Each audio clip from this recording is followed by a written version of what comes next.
구체적으로 하나님의 부르심을 느꼈지만 그걸 받아들이고 싶지 않았어요. 왜냐하면 내가 원했던 나라도 아니고, 그리고 저는 개인적으로 더위를 너무 싫어해요. 더위를 너무 싫어해요. 차라리 알라스카 가라 그러면 갈 수 있는데 필리핀은 아닌 것 같아요. 그리고 필리핀을 보니까 그때 당시에 마닐라 살고 있었는데 주변 환경이 너무 더러워. 이런 땅에서 살고 싶지는 않은 거예요. 특히 남자들이 너무 꼴보기 싫어. 왜 꼴보기 싫으냐면 우리 집을 나가서 그 어기 동네 어기에 사람들이 맨날 그 구멍가게 앞에 모여 앉아서 우통 다 먹고 배 이렇게 드러내시고 거기 앉아서 술 한 잔씩 드시면서 맨날 카드놀이만 하고 있는 거예요. 그럼 내 생각에는 무슨 얘기냐면 저런 시간에 나가서 좀 돈을 벌면 가정에게 조금이라도 좀 도움이 될 텐데, 아니 남자가 돼가지고 지금 뭐 하는 짓인가. 그러니까 가난하지 이렇게 생각을 했어요. 아유 여긴 가난할 수밖에 없겠구나 생각했어요. 제가 처음 가졌던 필리핀의 이미지는 뭐냐면, 필리핀에 오기 전에 필리핀 사람들은 배고파요. 나무 밑에 앉아 누워서 자다가 배고프면 옆에 가 있는 바나나 나무에 가갖고 바나나 따서 먹고 뭐 이렇게 망고 나무에서 망고 따먹고 이러고 사는 줄 알았어요. 외국을 와보니까 너무 복잡해. 마닐라는 너무 복잡해. 매연도 너무 많아. 너무 많아요. 여러분 그 마닐라 시 한 시에 지금 얼마 몇 명이냐면 1,300만 명이 살아요. 마닐라에. 필리핀의 인구가 제가 처음 왔을 때 9천만 명이었어요. 9천만 명. 지금 얼마냐? 1억 1천만 명이에요. 와 있는 동안에 27년 만에 2천만 명이 늘었어. 그러니까 내 생각에는 아마도 향후에 한 1, 20년이 더 지나가면 이 나라에 한 1억 5천 정도 되고 엄청나죠? 거의 누구의 인구하고 맞먹는 일본의 인구하고 맞먹는 거예요. 기분이 안 좋았어요. 근데 어느 날 사실 우리 집에 이제 오던 튜터가 있었어요. 튜터 선생님이 있었는데 그 튜터 선생님하고 개인적으로, 내 튜터는 아니었어요. 개인적으로 얘기를 하다가 봤는데 그 사람이 저한테 이런 얘기를 하는 거예요. 아니 필리핀이 옛날에는 한국을 좀 도와줬다 얘기를 하는 거예요. 네? 필리핀이 한국을 도와줬다고? 금시초문이 걸랑? 니네가 언제 우리를 도와줘? 그림 1950년 전쟁 때, 한국 전쟁 때 필리핀이 군대를 보내서 당신들 도와주지 않았느냐 막 이렇게 얘기를 하는 거예요. 우리를 도와줬다고? 나 모르는 얘기인데 그럼 이거 확인해 내봐야 돼. 내가 한국에서는 기자였었거든. 그런데 내 기자였던 나도 모르는 사실을 이 아줌마가 얘기를 하고 있어. 그러니까 이거 확인을 해야 돼요. 그거 확인을 했어요. 확인하고 깜짝 놀랐어요. 진짜로 필리핀이 6.25 전쟁 터지고 나서 유엔에서 한국을 도와줍시다 하고 결의를 하게 돼요. 그런데 아시아 국가 중에서 제일 먼저 군대를 보내요. 군대 보내기 전에 뭘 먼저 보내면 14대의 전차를 먼저 보냈어요. 우리나라에. 배에다 먼저 이거 실어서 한국에 전차가 하나도 없대. 우리가 그 한국 전쟁이 일어났을 때, 6.25 전쟁이 일어났을 때 북한이 탱크를 밀고 내려왔잖아요. 우리나라에 탱크가 하나도 없었어. 그런데 그런 우리나라에 14대의 전차를 보내준 거예요. 근데 그때 필리핀이 들어왔을 때 보내주면 그때 필리핀에도 내란이 일어났어. 누가 내란을 일으켰냐면 공산방군이, 신인민군이라고 불리는 공산방군이 내란을 일으켰어. 그래서 내란을 일으켜서 걔네들하고도 싸워야 돼. 근데 유엔에서 결정하니까 우리 한국 도와주자. 사실 필리핀하고 한국은 전혀 상관이 없었던 나라였어요. 근데 당시 필리핀은 아시아에서 두 번째로 잘 살던 나라였어요. 가장 잘 살던 나라가 뭐냐면 일본이었고, 두 번째 잘 살던 나라가 필리핀이었어요. 당시에 우리나라의 대통령이 나중에 박정희라는 사람이 대통령이 된 적이 있는데 그 사람이 필리핀을 방문했어요. 그때 필리핀의 대통령이 누구였냐면 마르코스라고 하는 대통령이었어요. 그때 마르코스에 대해서는 우리도 열심히 노력해서 필리핀만큼만 잘 살았으면 좋겠다 이렇게 얘기했던 유명한 일화가 있을 정도로 그때 당시에 필리핀이 우리보다 훨씬 더 잘 살았던 거예요. 그러니까 잘 사는 필리핀이 우리나라를 도와줬던 거예요. 그리고 수많은 젊은이들이 근데 그 나이도 많은 게 아니야. 만 18, 19, 20 이런 청년들이 군대에 군대에 와가지고 한국에 와가지고 북한 공산군하고 싸우고 또 중공군하고 싸우고 그렇게 해서 우리나라의 자유를 지켜주려고 그렇게 자기 목숨을 내놓고 싸웠어요. 실제로 많은 사람들이 한국 땅에서 목숨을 잃었습니다. 수많은 사람들이 부상을 당했어요. 연인은 7,000명의 필리핀 군인들이 우리나라에 왔어요.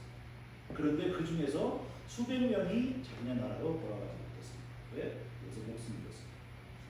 수천 명이 부상을 당했어요. 그 얘기를 딱 듣는데 뭔가 망치고 이렇게 머리 맞은 것 같았어요. 그거 확인을 해보고 나서 제가 깜짝 놀랐습니다. 그리고 하나님 앞에 회개했어요. 하나님 죄송합니다.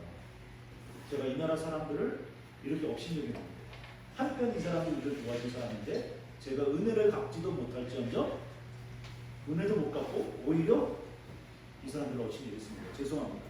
그게 저 필리핀 땅에 내가 이 땅에 남아서 뭐라도 조금이라도 해야 되겠다라고 결심을 하게 된 결정적인 계기가 됐어요. 지금 필리핀은 인구 1억 1천만 명의 나라입니다. 그리고 이 북쪽이 우리가 있는 이 섬이 섬나라잖아요. 필리핀이 큰 지역이 세 지역이 있는데 북부, 중부, 남부 지역이 있어요. 남부 지역에는 지금도 이슬람 반군과 전쟁이 계속 이루어지고 있어요. 그래서 거기는 여러분들이 가지 못하도록 우리나라 정부가 여행 금지 지역으로 정한 곳이에요. 그런데 여기 북쪽에는 뭐가 있는? 북쪽에 특히 북쪽에 남쪽에 마닐라가 있는 거예요. 북쪽에 바리오가 있는 거예요. 여러분들 마닐라 와갖고 여기까지 온 거예요. 여러분은 필리핀 말을 따갈로그 이렇게 말하고 있잖아요. 그래서 따갈로그가 필리핀어라고 생각을 하는데 사실은 필리핀 모든 말이 따갈로그가 아니라 따갈로그는 따갈로 부족이 쓰는 언어를 따갈로그라고 부르는 거예요. 그런데 이 따갈로 부족이 어디 사느냐 하면 바로 마닐라와 그 주변에 수도권에 사는 사람들이야. 그러다 보니까 사람들이 필리핀어를 그냥 따갈로그라고 부르는 거예요. 그런데 이걸 기분 나빠하는 사람들이 있죠. 다른 지역 사람들은 중부에 가면 세부라고 하는 관광 도시가 있어요. 가본 사람들 있어요. 나 세부 가봤다. 세부. 이거 꽤 많이 가봤네. 자, 손 내리세요. 그 세부가 있는 중부 지역을 비사야스라고 부르는데 비사야스에서 제일 많이 쓰는 언어가 세부 사람들이 많이 쓰는 언어라 해서 세부아노라고 해요. 세부아노 부족이 쓰는 말이야. 그래서 그 지역을 세부라고 부릅니다. 그래서 세부아노 부족이 쓰는데 필리핀에서 가장 많은 부족의 언어, 제일 많이 쓰여지는 언어가 바로 세부아노예요. 두 번째가 따갈로 부족이 쓰는 따갈로그. 세 번째가 이 바기오 지역이 있는 일루카노 지역인데 일루카노 언어가 세 번째로 많이 쓰여요. 그 언어들이 다 달라. 그 소통이 안 돼. 그래갖고 이 사람이 어떻게 됐냐면 야 우리가 이 국어를 하나 만들자. 전체가 다 쓸 수 있는. 그래서 타갈록 사람도 모이고 세부 사람도 모이고 일루카노 사람도 다 모여라. 모여가지고 국어를 만들었어요. 그게 뭐냐면 필리핀어. 그러니까 필리핀의 정식 국어는 필리핀어. 무슨 얘기인지 알죠? 네, 필리핀어예요. 근데 이 얘기를 지금 왜 하냐면 이 사람들이 인종이 달라요. 이 한 나라에 살지만 부족이 달라. 언어가 달라. 그리고 문화가 달라. 서로 섞이잖아요. 서로 섞이잖아요. 저쪽에서 우리 부족 사람 한 사람을 갖다 해보자면 우리는 저쪽 부족 사람 두 사람 죽여야 돼. 막 이런 식으로 서로가 적대적이었던 사람이에요. 근데 이런 필리핀 사람들이 하나로 뭉쳤어. 무엇으로 뭉쳤냐면 자유라고 하는 이름으로 하나로 뭉쳤어요. 왜냐하면 필리핀이 그렇게 잘 살고 있었는데 어디서 누가 쳐들어왔어. 스페인 군대가 쳐들어온 거예요. 마젤란이 스페인 군대를 이끌고 쳐들어왔어요. 그래갖고 와가지고 여기를 점령하려고 했어요. 그랬더니 세부에 있었던 사람들 들고 일어나서 싸웠어. 그래서 마젤란을 죽였어요. 그 유명한 그 항해가라고 우리는 배웠죠. 사실은 침략자. 그래서 마젤란을 죽였어. 근데 그렇게 싸우다가 서로 평화협정을 맺게 돼요. 그래서 필리핀에 누가 들어오냐면 스페인 군대가 들어오는데 한 번 들어오고 보니까 너무 스페인 군대가 센 거야. 무기도 신식이고. 그래서 순식간에 점령당하게 됩니다. 그리고 330년 동안 스페인의 식민지배를 받아요. 330년. 그래서 열심히 독립운동을 하는데 몇 년 동안 독립운동을 했을까요? 330년 동안 독립운동, 330년 동안. 어디로 누구랑 싸웠어? 스페인이랑. 그런데 싸우려니까 따갈로 부족만 싸우는 것도 아니고 세부 부족만 싸우는 것도 아니고 일루카노 다 힘으로 합쳐서 싸우는 거예요. 필리핀 국기를 딱 보면 필리핀 국기 여기 있을 거예요. 아 여기 있네. 필리핀 국기를 딱 보면 여기 저 왼쪽 끝에 보면 노란색이 보이죠? 네. 노란색이 뭐냐면 태양이에요. 근데 거기에 햇살이 몇 개냐면 8개의 햇살이 있습니다. 이 8개가 뭐냐면 최초로 스페인에 대응하여 독립운동을 시작한 부족들 8개의 부족을 상징하는 거예요. 그 주변에 별이 3개가 있어. 그거는 북부 여기 그 루손섬, 중부 비사야 제도, 남부 민다나오 3지역을 말하는 거예요. 이 사람들은 전쟁이 나면 저기 보면 여기 파란색과 빨간색이 있는데 무슨 색깔이 위쪽에 있죠? 파란색 쪽에 있어요. 그런데 나라에 전쟁이 일어났다. 그러면 깃발을 거꾸로 듭니다. 빨간색이 위에 올라가고 빨간색의 상징이 애국심. 이 사람들이 독립운동을 몇 년 동안 했다? 330년 했다고. 330년. 미친 거 아니에요? 미친 거 아니야? 우리나라는 35년 동안 나라를 일본에게 뺏겼어요. 일본 제국주의. 그때 우리나라 사람들 이름도 바꾸고 뭐도 바꾸고 뭐 그다음에 신사 참배하고 뭐하고 하면서 독립운동 했던 사람들도 점차적으로 친일파가 돼가고 있었어요. 점차적으로. 너무나 안타까운 일이지. 독립운동 했던 사람들이 친일파가 되다니 세상에. 왜? 독립이 안 될 거야. 이렇게 오랫동안 노력을 했는데 안 돼. 그 다음에 3.1운동, 만세운동도 했는데 독립이 안 돼. 아무 나라도 도와주지 않아. 우리 독립이 안 되는 거야. 그래서 우리는 어쩔 수 없어. 그냥 일본하고 친해져서 살아야 돼. 이렇게 생각하고 친일파로 다 돌아섰지만 그러나 끝끝내 친일파로 돌아서지 않고 나라의 독립을 위해서 싸웠던 사람들이 있어요. 그런 독립군들이. 그 사람들이 다수는 아니지만 소수지만 그렇게 끝까지 포기하지 않은 사람들이 있었는데 필리핀은 330년 동안 그리고 사람들은 330년 동안 독립운동을 했어요. 그런데 그래서 스페인이 미국하고 전쟁을 벌여요. 미국 스페인 전쟁이라고 유명한 전쟁이 세계사 배운 사람은 다 알 거야. 그런데 그 전쟁에 스페인이 졌어. 그래갖고 스페인의 식민지를 다 내놓게 됐어. 그 스페인의 식민지에 누가 들어왔냐면 미국이 들어왔어. 미국이 들어와가지고 땅굴어 뭐 이렇게 된 거야. 그래서 어쩔 수 없이 미국이 식민지 지배를 몇 년 동안 받냐면 100년 동안 받아요. 그럼 이 사람들이 그 식민지 지배를 받는 건 또 뭐 했을까? 독립운동을 했어요. 그러다가 세계 2차 세계대전이 터집니다. 세계 2차 세계대전이 터지니까 이 나라에 누가 쳐들어왔냐면 일본군이 쳐들어왔어. 그때 미국하고 독립군들하고 다 미국 군대하고 독립군대하고 서로 악수했어. 야, 우리 지금 전쟁 너희들하고 우리들하고 싸우는 게 중요한 게 아니라 저 일본 놈들하고 싸우는 게 더 중요해. 그래갖고 필리핀 미군 연합군과 일본 군대가 싸웠어. 누가 이겼을까요? 일본이 이겼어요. 그래서 거기서 수많은 사람들이 죽고 포로로 잡혀가지고 죽음의 행진을 시작한 거예요. 그러니까 일본군들이 얼마나 잔인했냐면 얘네들을 포로수용소까지 데려가면 거기서 다 제나베 협정에 의해서 다 먹여주고 뭐 이렇게 해줘야 돼. 그것도 아까워. 그래서 어떻게 일부러 포로수용소를 빨리 만들었어. 그리고 얘네들을 갖다가 철사로 이렇게 묶어가지고 땡볕에 거기를 행진해서 가게 한 거야. 물을 한 모금 주자. 거기서 한 사람씩 한 번 탈진해서 쓰러져가면서 죽기 시작하는 거야. 어떤 사람은 너무 목마른 걸 못 이겨가지고 막 그 옆에 있는 논으로 들어가서 논에 있는 물을 마시다가 죽은 사람도 있고 막 그런 수많은 사람을 죽습니다. 살아남은 사람만 그 길에 수천 명 죽어. 살아남은 사람만 포로수용소에 도착했어. 그러니까 이제 어떻게 되냐면 스페인 다음에 미국 다음에 그 다음에 누구? 일본한테 식민지배를 받아야 돼. 1945년까지 일본한테 식민지배를 받아야 돼. 근데 그 유명한 사건이 터져. 삐용 29 폭격기가 가가지고 일본의 나가사키 히로시마에다가 원자 폭탄을 터뜨렸어. 뺑 터지니까 그제서야 일본이 야 이거 이러다가 우리 다 죽겠다. 무조건 항복하게 돼. 그랬더니 미국이 그동안 우리랑 싸워줘서 고마워. 이 필리핀은 이제 니네가 잘 관리하거라. 우린 간다. 그리고 미국을 떠나고 필리핀은 독립을 하고. 와. 그러니까 이걸 보면은 수백 년 동안 자유를 위하여 싸우는 것을 멈추지 않았던 사람들. 서로 다른 사람들인데 우리는 한민족이잖아. 근데 필리핀은 여러 민족이야. 언어도 다르고 문화도 다 달라. 이런 사람이 누구냐면 자유를 위하여 끝까지 싸웠던 사람들이 누구냐면 필리핀. 우리가 배워야 될 게 있지. 1986년에 엄청난 일이 필리핀에서 발생하게 됩니다. 1986년에. 무슨 일이 발생했냐면 필리핀에 오랫동안 독재자가 있었어요. 페르디난도 마르코스라고 하는 대통령, 아까 얘기했던 그 대통령인데 한국에는 박정희 대통령이 있었고 여기는 마르코스가 있어요. 둘 다 독재자야.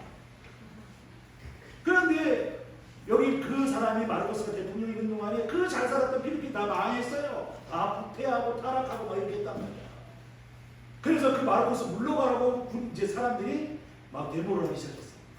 근데 그 앞에서 제일 앞장서 데모하는 사람이 병에 걸려가지고 병치료로 미국에 가서 치료를 받아야 될 상황이 생겼어요. 미국에 가서 치료를 받고 돌아오려고 하는데 마르코스가 대통령이 보낸 사람이 왔어. 돌아오지 마시고 미국에서 그냥 사시오. 이렇게 얘기를 했어. 돌아오면 생명을 보장할 수가 없어. 이렇게 얘기를 했더니 그 사람이 그럼에도 불구하고 나는 아무리 좋은 곳이 있다 할지라도 아무리 힘들다 아무리 좋은 곳이 있다 할지라도 내가 살아야 될 곳은 힘든 내 백성이 있는 내 국민이 있는 필리핀으로 가야 됩니다. 그리고 돌아오게 됐어요. 그래서 여러분이 내렸던 그 공항 그 니노이 아키노 인터내셔널 에어포트 거기에 딱 와가지고서 트랩을 내려오는데 그때 이렇게 연결하는 거 없었어요. 딱 트랩을 내려오는데 군대가 보낸 저격수가 총을 쏴서 그 사람을 그래서 트랩에서 불러 떨어졌어요. 그 사람이 바로 니노이 아키노. 여러분 공항 그 이름 그 사람이 죽었거든요. 그 사람 이름 붙여서 니노이 아키노. 그런데 이 사람 죽고 나니까 사람들이 야 이건 도저히 이건 아니다. 이게 나라냐? 그 사람들이 들고 일어나기 시작했어요. 근데 그 사람들이 가서 돌멩이 던지고 뭐 화염병 던지고 이렇게 한 게 아니라 그 사람들이 다 이렇게 어깨동무하고 가서 노래 부르고 그 자기들을 맡고 있는 경찰 군인들한테 가서 꽃 따라주고 뭐 이러는데 그러니까 대통령이 그래도 국민들이 흩어지지 않냐고 우리 예전에 촛불 집회하고 막 이런 거 했었잖아요. 박근혜 물러가라 뭐 이렇게 하면서 그런 것처럼 했는데 그러니까 이거 도저히 물러가잖아. 그래서 정부의 계엄령을 선포하고 그 다음에 그 사람들 향하여 뭘 했냐면 군인들에게 발포 명령을 내렸어요. 시위대를 향하여 전수. 발포 명령이 딱 떨어졌어요. 그런데 신기하게 아무도 총을 안 쏘. 아무도 총을 안 쏘. 총을 안 쏘는데 저 뒤에서 다른 군대가 나타났어. 따라라라고 군대가 또 와. 저들도 오네. 시위대들이 다 놀랐는데 그 군대가 누구냐면 이 시위대를 지원하러 와는 군대야. 육군 참모총장이 자기 군대를 이끌고 대통령을 반대하러 나온 거예요. 총 쏘지 마라! 시위대에게 총 쏘면 우리가 쏜다! 막 이렇게 된 거야. 그리고 총도 안 쏘고 있었는데 총 쏘지 마라 이렇게 되니까 그 상황 보고 대통령이 튀었어. 어디로? 하와이. 그래서 물러났어요. 그 전에 선거가 있었는데 그 죽었던 그 니노이 아키노의 부인이 남편을 대신해서 선거에 출마했어. 그래서 대통령 선거를 했는데 누가 이겼냐면 니노이 아키노, 코라선 아키노라고 그 여자 부인이 이겼어. 그런데 정부에서 뭐라고 발표했냐면 마르코스 당선 이렇게 발표를 했어요. 근데 그때 아니 그거 실제로는 아닌데 근데 누가 양심선언을 했냐면 그때 개표에 참여했던 각 초, 중, 고등학교의 선생님들이 다 개표했거든. 야 내가 해봐 그때 개표할 때 코라선 아키노가 압도적으로 이겼어. 그러니까 전부 다 맞아 전국적으로 맞아 이렇게 해가지고 그래서 사람들이 다 들고 일어난 거예요. 그랬더니 이제 마닐라에서 어떤 일이 벌어지냐면 마르코스가 대통령에 취임을 했어요. 코라선 아키노는 어디서 취임했냐면 세부에서 취임했어요. 세부에서. 그래서 갑자기 한 나라에 두 명의 대통령이 생긴 거야. 이랬던 상황에서 그런 일이 벌어졌는데 총 한 번 쏘지 않고 민주혁명을 일으킨 거예요. 민주주의 혁명. 그래서 그걸 뭐라고 부르냐면 피플 파워라고. 그리고 그 다음에 1년 뒤에 한국에서 무슨 일이 벌어졌냐면 한국의 유명한 6월 항쟁이라고 하는 민주화 운동이 벌어지게 된 거예요. 그래서 국민의 손으로 대통령을 뽑을 수가 없었어.